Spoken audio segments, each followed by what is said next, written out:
ब्राह्मणी नकुल कथा, यानी कि ब्राह्मणी और नेवले की कथा। किसी स्थान पर देव शर्मा नामक ब्राह्मण रहता था। उसकी पत्नी गर्भवती थी। उसने एक पुत्र को जन्म दिया। उसी दिन एक नेवली ने एक छोटे नेवले बच्चे को जन्म दिया, लेकिन वो उसके बाद मर गई। तब ब्राह्मण ने पुत्र वात्सल्य के वशीभूत होकर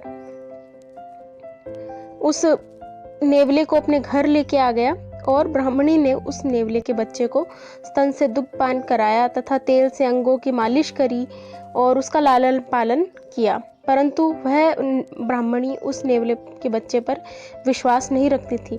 पुत्र प्रेम के अन्य स्नेहों से बढ़कर होने के कारण वह हमेशा ही शंका में रहती थी कि अपने जातिगत दोष के कारण, यानी कि नेवले जाति होने के कारण, कभी यह नेवला मेरे पुत्र का अनिष्ट न कर दे।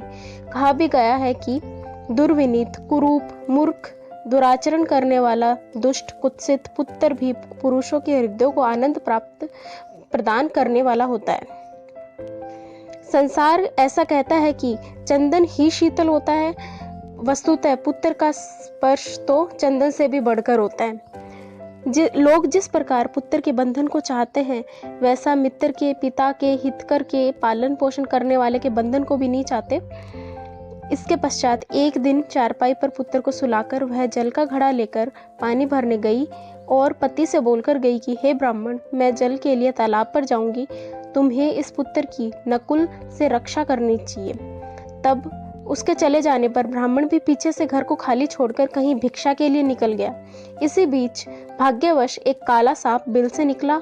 नेवले ने उसको स्वभाव से शत्रु मानकर, क्योंकि सांप और नेवले में शत्रुता होती है, मानकर भाई की रक्षा के लिए सर्प से युद्ध करके सर्प के टुकड़े टुकड़े कर दिए। तत्पश्चात खून से सने हुए मुख वाला वह नेवला अनंत पूर्वक अपने कार्य को प्रदर्शित करने के लिए कि अपनी माता के सामने आ गया। शंकित मन वाली माता ने रक्त से सने हुए मुख वाले उस नेवले को देखकर सोचा कि निश्चय ही इस दुरात्मा ने मेरे बच्चे को खा लिया। ऐसा सोचकर वह क्रोध से उस जल से भरे हुए घड़े को नेवले के ऊपर पटक दिया। इस प्रकार नकुल मर गया और वह प्रलाप करती हुई घर आती है तो देखती है कि पुत्र जैसे सोया था वैसे ही सोया हुआ है। पास में काले सांप के टुकड़े टुकड़े किया हुआ पड़ा है। देखकर नेवले रूप पुत्र का वध के शोक से उसने अपने सिर और छाती को पीटना प्रारंभ कर दिया। इसी बीच भिक्षा प्राप्त किए हुए लौट कर आए हुए ब्राह्मण को जब वह देखती है, तभी पुत्र शोक से संतप्त, यानी नेवले रूपी अपने पुत्र के मृत्यु से दुखी वह ब्राह्मणी प्रलाप करने लगी। अरे अरे लोभी, लोभ से वशीभूत हुए तुमने मेरा कहना नहीं माना, इसलिए अब पुत्र की मृत्यु के दुख रूपी वृक्ष के फल के स्वाद को अनुभव करो।